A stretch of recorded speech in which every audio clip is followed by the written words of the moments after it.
آیا بلکہ اس وقت کی خلافت خلیفہ اول خلیفۃ الرسول حضرت ابو بکر صدیق رضی اللہ تعالی عنہ نے اس فریضے کو سر انجام دے کر یہ ثابت کیا۔ وزیر اعظم عمران خان صاحب، آپ مبارکباد کے مستحق ہیں کہ اسلامی ریاست مدینہ کو فالو کر رہے ہیں، اور اس مدینے کی ریاست میں خلافت کا پہلا اجماع اس پر ہوا کہ جس نے نبوت کا دعویٰ کیا اس کے لیے مدینے سے لشکر گیا۔ اس کے لیے کہاں سے لشکر گیا؟ آپ تاریخ کو نہیں جھٹلا سکتے۔ رسول اکرم صلی اللہ علیہ وسلم کے بعد مسیلمہ کذاب کی سرکوبی کے لیے جو لشکر بھیجا گیا اس میں بدری صحابہ بھی تھے، احد کے غازی بھی تھے، 25 غزوات والے غازی بھی تھے، اور پھر اسلام کی تاریخ میں حضور کے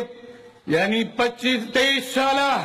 بعثت میں یہ جملہ دے کر میں ختم کروں گا، آپ کی بعثت کے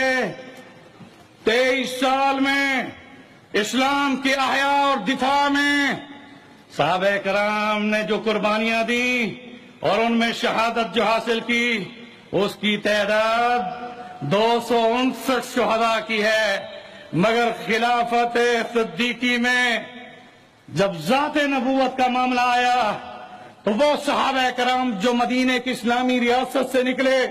وزیر اعظم صاحب آپ اسلامی ریاست مدینہ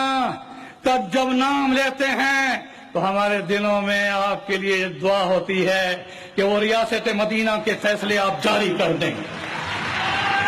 انہی کلمات کے ساتھ اللہ اکبر غور سے کہو، اللہ اکبر۔ میں اس موقع پر بتاؤں گا، سنو، مدینے سے لشکر روانہ ہوا، یمامہ میں مارکا ہوا، پوری تاریخ 23 سالہ بعثت میں رسول اللہ کے ہاتھ میں جب جہاد کا جھنڈا تھا، ریاست مدینہ کی سربراہی تھی، اس میں تو 259 صحابہ کرام اسلام کے لیے شہید ہوئے، مگر ختم نبوت اور ذات نبوت پر 1200 صحابہ شہید ہوئے۔ اس موقع پر آپ کو احساس دلا رہا ہوں کہ ایک مارکہ ختم نبوت جو مسیلمہ کذاب کے خلاف لڑا گیا، اس میں مسیلمہ کذاب کو حکومت وقت کے فیصلے کے ساتھ کیفر و کردار تک پہنچانے میں 1200 صحابہ شہید ہوئے۔ میں پھر ان کلمات کے ساتھ ہماری ذمہ داریاں وزیر اعظم صاحب یہ ہیں کہ ہم عوام کو ختم نبوت کا شعور عطا کریں، ہم یونیورسٹیز میں تعلیمی اداروں میں ختم نبوت کا شعور دیں،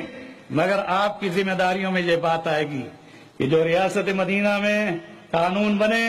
اور مبارک ہو اس ملک کے دستور میں۔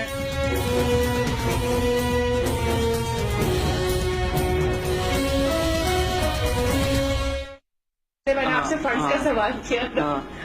تو